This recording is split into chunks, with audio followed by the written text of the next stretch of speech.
Everyone, Thursday night, 9 o'clock. Look at Rugby Chat that matters. Off the device next to me here. And yeah, good to be with you. It's a bit of a quiet week. I was saying on Twitter that this could be one of the shortest shows we're ever having. And at the moment, it's the one guest, Mike Good, hoping he's going to join us. He did say he's under a bit of pressure. So I said to him, he can just pop in if he can. But we've got a pretty straightforward weekend to talk about. We've got 3 Currie Cup matches. It's the final round of Currie Cup fixtures. So certainly plenty to play for the teams this weekend. I look forward to seeing what Hendrik thinks of that. And also, we'll also talk a bit about Rugby Championship because that's back on, of course, and we've got some outright betting to talk about. While Hendrik introduces himself and tells us what he's been doing with his week, I'm just going to bring Mike into the studio. How are you, Hendrik? Good to see you, mate. Hi, Brent. Yeah, nice to be back. Had a good weekend last weekend. Like I said, last Thursday, the Currie Cup hasn't been that good to me this year. But with the lack of rugby last weekend, I got involved, and yeah, it was a good weekend. Finished off brilliantly by the Griquas beating the Western Province. I enjoyed that really a lot. I enjoyed the physicality of the Griquas, and they were brilliant. So yeah, I enjoyed that. They certainly were. They were excellent. And welcome also to the guys joining us in the live chat. Wager Warlock and Kevin commenting there already. Look forward to your contributions, guys, during the show. Let us know what you fancy. And then Mike Good. Mike, thanks for joining us. I know you're under a bit of pressure today and this evening, but good to have you on the show to talk about a Currie Cup rugby. Yeah, thanks, Brent Shot, for having me. Had the first Pfizer jab today. So okay. I don't pass out during the show, but I got a vodka near me, so it should be all right. At least your Wi-Fi signal should be strong, or your 5G, should I say. No, excellent. Well, okay. So, yeah, hopefully we're heading to some sort of normality. I was just telling Hendrik, I watched my son run athletics today, but I couldn't watch in the school. I had to stand outside the fence and sort of watch over the fence. I mean, it's absolutely crazy. But, you know, the kids have had so little sport to play that I just thought to myself, there's no ways I'm going to miss out on what sport he's got. He's only got a couple of years left of school now, so I've got to see as much as I can. And yeah, just I know a lot of the matrics are finished up now, but they've had 2 years without sport, basically. It's really been pretty sad. But we won't harp on the negative stuff. Let's first of all, Hendrik, I tell you what, I'm going to talk Rugby Championships at the end because I know I do want to get your opinion on the New Zealand coaching appointment there. I know you were quite vocal with that on Twitter. You're pretty excited about that one. But let's start off with the Currie Cup. And Hendrik, I'll start with you. I've got the Currie Cup outright odds scrolling down below. We've got the Bulls at 4-10, the Sharks 22-10, and then a massive gap. Western Province 18-1, Griquas 25-1, and Pumas 33-1. Is it a 2-horse race, as the bookie suggest? Brent, just before I touch on the Currie Cup, on that, you said now about the spectators at the athletics. I watched a bit of the cricket going on at the Headingley between India and England. And I just told my wife earlier this evening, just have a look at this. The guys in the crowd drinking beer, and everybody just without masks and dressed up and stuff. Yeah, and here in South Africa, people are afraid of the vaccine. I can't understand it. I just hope we can get back to some normality. I can take my 5-year-old to some games. So yeah, I hope we can get back to it. But yeah, on the Currie Cup outright, I think it's pretty well priced up. I can't see any value. You might think the Sharks might be value, but I think it's a 1-horse race. I don't even think it's a 2-horse race. The Bulls are going to win the Currie Cup. I'm not going to get involved because I'm not going to back them at 4-10 outright. But I can't see anybody challenging them. I hope the Griquas and the Pumas makes the playoffs because that would be great. But on the outright, I'm not going to get involved. I don't see any value there.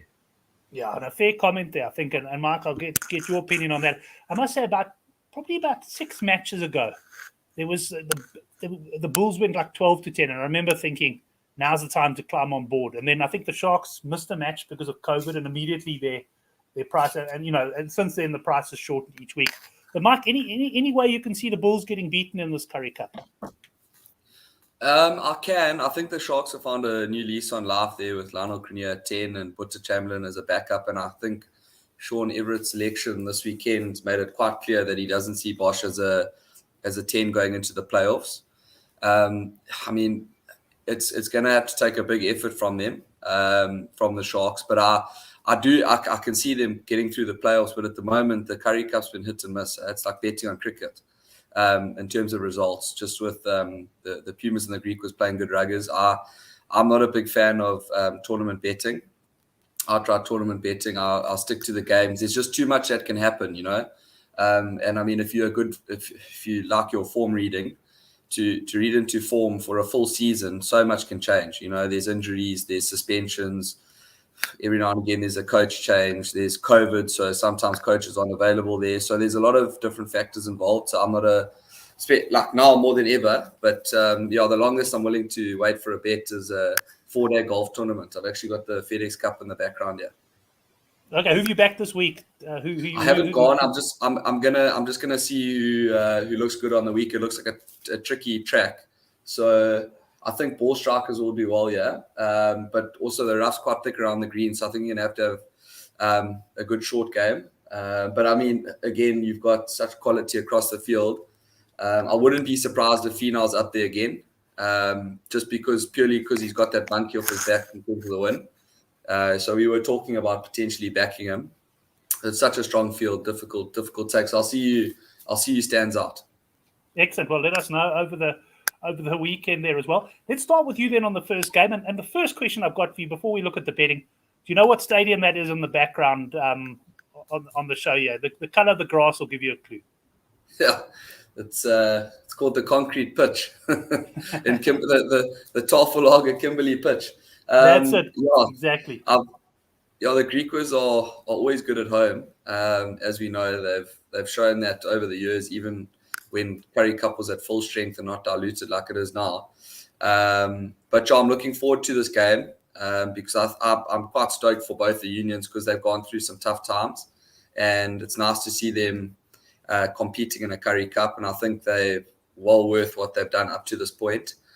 I was looking at this game and it's so tricky with the Griquas and the Pumas, but I find with the Pumas, the Griquas are almost like a bit of a bogey team for them. The Pumas can pitch up with big sides, but the Griquas just to me, that spread looks good value for me on the minus there. I think George Whitehead's a massive factor for me in that decision because I don't rate the Pumas 10. I think his name's Fauché. He's not my favorite. They've got a couple of game breakers like Devin Williams at the back and one or two good players in the pack. But for me, I just think the Griquas will be too good. That backline's super good. Van der Merwe over the ball, he's going to disrupt the Pumas all day. And I think they're just going to take the ball too far behind the line. And too often they have isolated runners where I think Van der Merwe is going to have a field day. So for me, I'm on the minus there. On the minus. Hendrik, let's go to you on that one. I'll come back and we don't have a points line, but I just want to talk about that angle a little bit as well. First up, Hendrik, do we know who's reffing this game? I haven't seen it yet. Yes, Jadisweni. So overweight Jadisweni is reffing here. So that's a problem for anybody looking at any overs bets or points and stuff. So yeah, interesting, Mike, that you don't rate Eddie Fauché because I quite like him. I've actually gone as far as saying he won't let a Bok team down. So I quite like him actually at 10. But I like the Griquas 10 as well. But yeah, like you said, Griquas, they've been great. But both these teams, they've got great packs of forwards and they're very physical. Of all the teams in the Currie Cup, this is probably the two most physical teams. And yeah, like you said, Gideon van Merwe, he's a great flanker. And then Sergio, forgot his name, the other flank of Griquas, he is great as well. I'm a big fan of both the flankers. So yeah, you're probably right in saying the minus is the way to go here, but I'm going to say out of the handicap, I think the points is the way to go here, and I think we might have an unders game here, even though it will be an afternoon game at Kimberley. You would think that there should be points, but with Jadisweni as the ref, I rate him as an unders ref. But even ref aside, I would just with what's underlined for both these teams, I think this is the way to go here, and especially unders on tries. So I would hope for an under 8.5 tries, but probably a bit greedy there. So under 7.5 tries, total tries, I think that's the way to go here, because both teams taking the 3-pointers. They've got good kickers. So yeah, I think on this game, I'm going to stay out of the handicap here. But yeah, this is not a game that I'm going to get too involved in. This is going to be a great game. This is the game of the weekend. It's the best of the 3 games. But I think, unders on total tries here. That's the bet. Yeah, unfortunately, we don't have points lines, but I'm just going to throw one out there, and then, Mike, I'd like to get your comment on it as well. I'm going to put a points line here of 63.5 and over under 7.5 tries. Mike, if that's the line, what are you thinking? Yeah, so I'm not, Henry, correct me if I'm wrong. I think you're a strong unders punter. You love collapse scrums and yes. and knocks on. Yes. But Joe, I think just what's on the line, I agree with you. I'm actually more of an overs punter. This Currie Cup, I've made a lot of money on overs. I'm sure. Last weekend was kind of one of my worst weekends, but for the most part, I've made good ammo on that because I feel like the defenses have been terrible. But I just think what's on the line here, I definitely like an unders punt. I'd probably go unders total, just because. Instead of tries, just because if one team does run away with it slightly, another team's going to have to chase, which means, tries will come into the mix. And these teams I think the Pumas, I stand to be corrected, but I think they've got the least tries scored against them in the Currie Cup, if I'm not mistaken. They've got one of the best defensive records, and the Griquas are probably up there with one of the higher try scoring teams. And it's a fast pitch, as you know. So yeah, I'd go unders total, yeah, if I'm choosing one of those, and I might have a play there, but for me, I'm still also quite keen on the minus. Quite keen on the minus. Henry, just to come in there, it's interesting what Mark says, because there's 2 ways of looking at it. Of course, is if you think the teams, you think it's going to be a fairly close match, the team's going to be going for points all the time, then you'll rather go. Your best bet might then be the unders tries, but if as he says, if it's going to open up and that sort of stuff. Then you're probably just better off on the points. So I guess it's all going to depend on what quote we get. What do you think of my quotes there of 63.5? Do you think we're going to get that or lower, higher?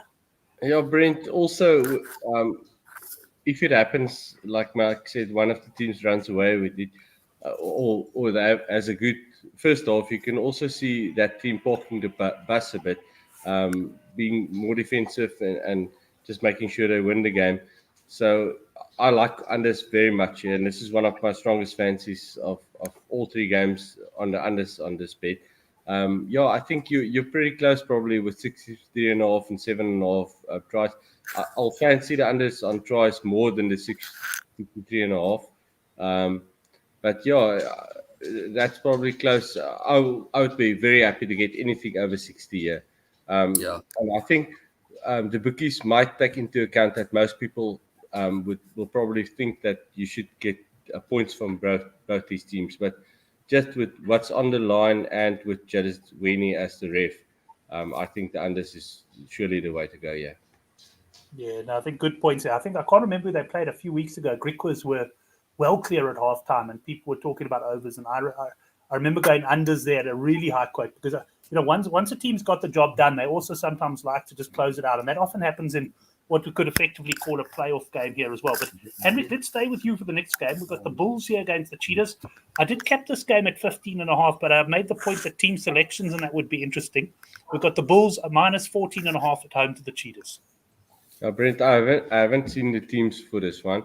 I suspect that the Bulls will probably pick their best team because they need 2 points to go top of the lock. And I can, even if they don't pick the best team, the Cheetahs don't have anything to play for, and at Loftus, I can see the Bulls running away here. So, the minus is the way to go here. I would be very surprised if the Bulls don't win with, if they win with less than 2 converted tries. So, I can see them winning by 20 plus. And who's the ref? Oye Jacobs is the ref here. I don't have a firm view on him, but he's definitely not an overs ref. But I think maybe unders on the Cheetahs points if it's mid-20s or low 20s even as well. So I'm not sure about. I'm less confident on the points here, but I like the minus here. I think the minus is the way to go. Mike's disappeared there, so I must probably keep going here for you. No, that's fine. Looks like he's disappeared. I guess I'll give you my opinion on this game as well. I think so far we're singing very much from the same hymn sheet, but a bet I don't like that much, Henrik. But the one that might appeal to me in this particular game is the Bulls halftime handicap, which I'd imagine you'd get -6.5, -7.5 on the Bulls halftime handicap. And my logic there is exactly what you said at the start. The Bulls are going to want to secure those points. I haven't seen the teams yet either, but I look at this and I just go, if the Bulls put their mind to this, obviously it's one-way traffic. But I think they may slack off in the second half. But I think the Bulls maybe on the halftime or perhaps halftime points here could be the way to go. What do you think of that strategy? Yeah, Brent, I struggle with halftime caps. Me too. I always get it wrong. If I go minus or plus, it doesn't matter. I always seem to get it wrong. And even halftime, full-time, like if I like a team that's like 4-10 to win the game, and I'd rather go for the 8-10 or 9-10 halftime, full-time for the favorite. I always seem to get it wrong. The team, they don't lead at halftime and they win easily at the end. So at halftime bets, you're right. Sure, Nicholas enjoys those halftime bets. Yeah, I broke the mold last week. I had a double ending on the Sharks -5.5 against the Lions. And I was driving somewhere. I was actually in an Uber, but the vehicle had no signal. And I know the game started off 0-0 to say the 23rd minute, but I was in about the 33rd minute and it was still showing 0-0 and I was panicking. And I arrived with the poker game that I was going to, and the Sharks were scoring their third try. So broke the mold there a little bit, but Mike's back with us there. Mike, what do you think of this game? Cheetahs are gone. They're out of it. The Bulls are guaranteed top of the log. As Oracle would say, I don't even think he'd call this a half dead rubber. It's a proper dead rubber. I mean, the Bulls do need their 2 points just to make sure of the top spot. Yeah, I'm very strong in the minus here, Brent. I just think the Bulls will be clinical initially just to make sure they're sort of where they need to be and get their practice in for playoffs. And I just see them sort of creeping away from the Cheetahs. And I know what the Cheetahs are like. When they start chasing games, they make a lot of errors. And I think the clinical nature of the Bulls will be too strong for them. So I kind of see them just building a lead as they go along. And I think the forward pack of the Bulls is so well drilled that I don't think the Cheetahs are going to be able to deal with their rolling more. I think they're going to battle in the scrums as well. So from a set piece perspective, I think the Cheetahs are really going to battle. And I just see the Bulls being far too good. Yeah. I was surprised to see this line, to be honest with you.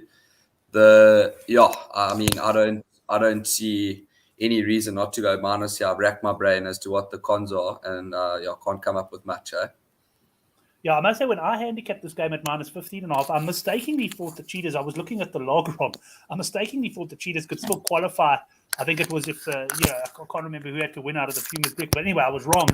And I still even then capped it at 15.5. So I'm very much leaning towards you there on the minus as well. I think the Bulls could really run away with this one and win it convincingly. Interesting. It'll be interesting, I guess, to have a look at the teams. Total points here in this game. I've got a feeling, Hendrik, that they're going to price this one up quite high. I think we're going to see a line here of 67.5, somewhere around there. What are your thoughts? Aya Jacobs, you reckon we got unders? Yeah, unders, in my opinion, a bit, like I said, not too firm on him. But yeah, so 67.5 with that points line, you will probably get Cheetahs points in the mid-20s, right, Brent? Yeah, it should be, yeah. Yeah, I'll back 20. It's tough, probably about 26, 27, yeah. And the thing is, if the Bulls take their foot off the gas in the second half and they've got the bonus point and stuff, and it looks like they're going to win, you probably might be in trouble a bit taking unders on the Cheetahs here. So I'll probably say out of points here, or if I bet, it was a small one. But yeah, my feeling is unders on Cheetahs points, but yeah, in this Currie Cup, it's tough going unders on a game like this. So yeah, I haven't got a strong feeling on the points here, Brent. Right, well, let's go to Mike for the next game, and that's the final game of the weekend. This is an interesting one. I think I priced this Sharks -9.5. Bookies opened up -11.5. There's been solid support for Western Province. The reason for that, of course, is the fact that Western Province do have their fate in their own hands. If they win the game, pretty much they go through to the playoffs. But, of course, the Sharks have been playing some good rugby. They've named a strong team. And Mike, what do you think of this one? Sharks minus 8.5. You're going to go against the money that's coming for Province, or are you a bit wary of the fact that there's probably nothing for the Sharks to play for unless the Bulls slip up against the Cheetahs? Yeah, so I think the Sharks might cover that spread, but I looked at the Province side, and I think a massive change that they've made for me personally is they've slotted Deon Fourie into flank, which I think's been a long time coming. I mean, that he's been brilliant off the bench, and I don't know why he hasn't started sooner. And they've put Johan de Toy, who hasn't been great for me at flank. He's not one of my favorite players. And they put him at tight head lock. So for me, I think Province might, and they love coming to Durban to surprise us. That's one of their favorite tricks. But I don't see value in this game. I'm probably going to look for an in-running bet purely because of that Deon Fourie change. And I think they've brought in Hachiba Diamani at 8 as well, which is going to be interesting because he's quite a dynamic player. I'm worried about Kerwin at 15 because he hasn't played for a while. So I'll just see how the game goes. I've got absolutely no value bets here that stick out for me. Right, Henrik, let's go to you. I saw Western Province, of course. Roos is out again, evidently carrying a bit of an injury. But you mentioned it earlier as well. Warwick Galant is not playing, I don't think, in this one. And to me, he makes that Western Province backline. He's just got that knack of putting people into space and perfect timing. What do you reckon about this one? I know the general sentiment amongst the punters, Neil Thoughts on Sports, is quite bullish on the Province plus, but I'm a bit worried about it. Yeah, Brent, I got onto the Province plus 10.5 early in the week when it came out, and I'm very confident on Western Province on plus here. But yeah, when the teams came out today, it wasn't good news for me in the sense that Roos isn't playing and Galant isn't playing. I love Warwick Galant. I'm a massive fan of him. He's a great playmaker. He's like an extra fly-off for you in the back line. And he's brilliant under high ball. He's got a great rugby brain and he reads the game so well. So I'm a big fan of Galant. And yeah, Roos, he's just a machine. I know you like him as well. And he gets over the advantage lines so well. So I like Deon Fourie. I'm a fan of his. I don't like Hachiba Diamani. I don't rate him at all. I didn't like when Western Province bought him from the Lions, so I don't like him at 8. I would much rather add Evan Roos there.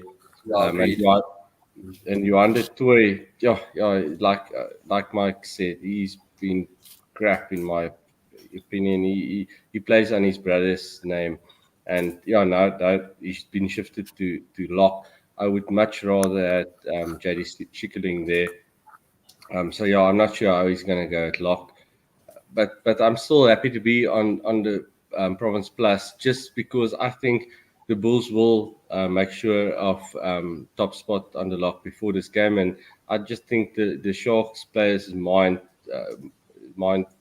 will be like we can't get top spots, we can't lose second spot, so they haven't got a lot to play for, and the Western Province will really want to win this game to make sure they qualify.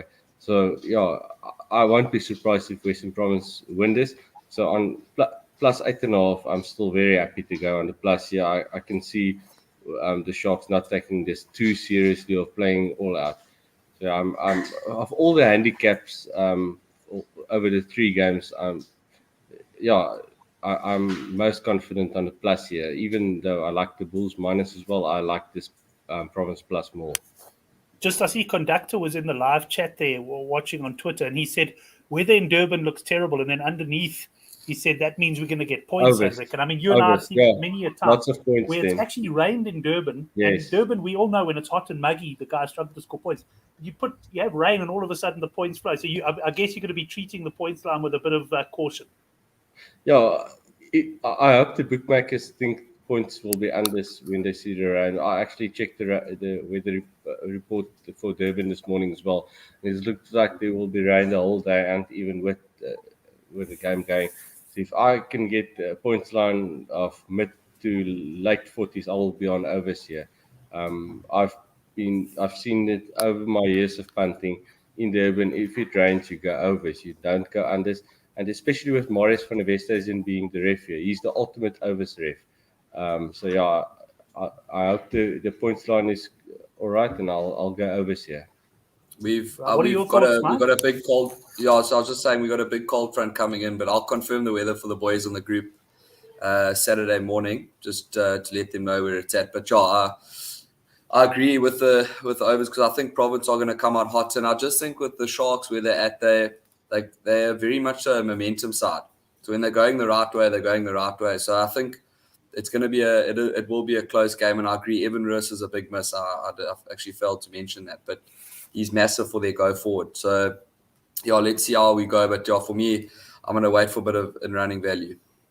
Yeah, I think I'm going to look at the points line in this game. I must admit, initially, my initial thoughts were Western Province, but having seen the team, I'm starting to think that the Sharks might do the business. And I hear what Hendrik's saying, and I tend to agree as well. You know, they're not going to be up for it like as if it's a final. But this Western Province team has just flopped on so many occasions this season that I'd just struggle to back them with any confidence. Yeah. So anyway, a little bit of divided there. But guys, we only got 3 games to talk about tonight. But before we get into the best bets, let's just have a look. I bought the Rugby Championship outright betting scrolling down below there. And Mike, just to get your thoughts, perhaps not necessarily even on the outright betting, but just the fact that the Rugby Championship's back on, which games you're looking forward to, and if you do think there's any betting value there. Yeah, so I can't wait for South Africa and New Zealand. I just think it's going to be a true test. I see that the All Blacks have flown to Perth without a couple of key players. It was Aaron Smith, Mwanga, and Whitelock. So it's going to be interesting to see how they line up. But yeah, I mean, maybe I'm going against what I've just previously said about the tournament betting, but I like our value there. I haven't even looked at that tournament value, but at 21-10, that's definitely something to look at in terms of the Rugby Championship. So yeah, I think I'll consider that one. And yeah, I just think, I don't know, the way we're playing at the moment currently, and I read a few comments from Conrad Smith, I think it was this week, in the media, and he was just saying like the guy that there's nothing wrong with the way we play, because I know we've come under a lot of criticism with our sort of dull game plan and just sticking to our strengths. And he said, I think he actually mentioned that he's most worried about us, which, I mean, you don't have to be a rocket scientist to come up with that theory, but at the same time, you know, you've got an ex-All Black All-Star like that, Conrad Smith, talking about us in a half fashion like that. And I don't think New Zealand are where they should be. I just from what I've seen from them, they make a lot more errors than they usually seem to make. And I think we'll muscle them in contact. And they sort of, I know that they can beat us out wide, but I think we'll put a lot of pressure on them in the physical battles. And yeah, for me, I like that 21-10. I've just seen it now. Yeah, interesting. Look, Hendrik, you and I have spoken about the outright, and I know you on South Africa, I think you got on at 5-2, and you got on the promo at one of the bookies there, if I remember correctly, at about 4-1. But for me, all the news that sort of flowed through leans towards South Africa. And I agree with Mark there. I think the 21-10 is still a good price. You know, New Zealand missing a couple. We're playing them ultimately on neutral territory now. We're not even playing them in New Zealand as was planned. And I certainly wouldn't be backing New Zealand at 9-20, possibly South Africa. So I'm going to lead you in to that, and you can give an opinion there, but also just the fact that the big news, of course, breaking was that Forster has now had his tenure extended as New Zealand coach until after the World Cup, and I know you met that with you were very happy to hear that news. Yeah, Brent, I would have liked New Zealand to be at full strength, not missing any players, and playing in New Zealand against the Boks, because we would have, and I would have liked to play them 2 games there. Would have beat them both times in New Zealand at full strength. I'm very, very confident on the Boks beating the rugby, winning the Rugby Championship. 21-10 is a crazy price on the Boks. Before the Rugby Championship started, I hope to get 15-10 on the Boks. So with the Boks winning the first 2 games, and New Zealand, yeah, they won by a lot of points against Australia in the second test, but they struggled a bit early in that test as well. So yeah, I think Boks will win. I like that 21-10 is a big price in my opinion. So, well, I've got money down on them already, but I would advise anyone to get on that if you want to have a bet on the outright. 9-20 on New Zealand. I wouldn't touch that. I'm looking forward to seeing what the handicap will be on Australia and New Zealand for the 5th of September, the Sunday game in Perth. That's been confirmed today. There was betting for this game, and then obviously New Zealand pulled out with the traveling and stuff. And when it came out, it was about 22.5 plus for Australia, in Perth. Yeah, that's a massive handicap for Australia in Australia. So if it comes out round about there, I would be all over Australia. And I would take Australia to win the game at the best price I can get on them. I think they've got a real chance of beating New Zealand in Australia. And then New Zealand get Argentina. So yeah, we'll have to see how that goes. On Ian Foster his contract being extended until the next World Cup. Yeah, that's great news for anybody playing against New Zealand, because I don't rate him. I've been very vocal on that. New Zealand can do so much better. They've got much better coaches. His track record shows that he hasn't been that good when he coached the Chiefs, and I don't like him. I don't like his style of coaching, and I think it's New Zealand. They are in for a tough 2.5 years to come until the next World Cup. Well, interesting to see if our prophecy is correct. I'm very much in your camp there, Henrik, as well. Mike, anything else from you before we move on to our best bets? Yeah, just also, I agree with you, Henrik, with Foster as a coach, and I feel like Dave Rennie is actually the right shot there in Australia. I rate him very highly as a coach. He was largely due to the success the Lions had with Ackerman. I know Ackerman used him as a brains trust and picked his intelligence quite a lot throughout that Lions transition, and what he did with the Chiefs as well. He didn't have a superstar team. He had a couple of really good players, but yeah, I like him as a coach. I feel like having him against them is crazy, and you going and extending Foster's contract, so it makes no sense. Right, let's get into our best bets, and just to mention that mine will be coming out on the betting mailer, and you can get a subscription link down to that below. Last week we got back on a winning track. We had a bit of a poor week the week before, but last week was Sharks minus 9.5 against the Lions. Absolutely trotted up. We didn't hit the double figure ACCA, so hoping to put that right tomorrow. But let's start with you then, Henrik. Your best bet of the weekend, please. Brent, on the handicaps, like I said, after 3, I like Western Province plus the most, and I won't be surprised if Western Province win that game. But I like the unders in Kimberley stronger. Unders on total points, if you prefer the points, I think under 7.5 tries, that's my best bet in Kimberley. Right. Well, Ben joining us late and also was saying, what do you guys think about the unders? And just confirm with him that we're very much aligned there. Mike, your best bet of the weekend, and either handicap or points. Although we don't have lines, we can speculate. Yeah. So I'm definitely very strong in the Bulls minus. That's for certain. And then I might even look at a Bulls total over points, just purely on the Bulls. I don't know what that line's going to release at.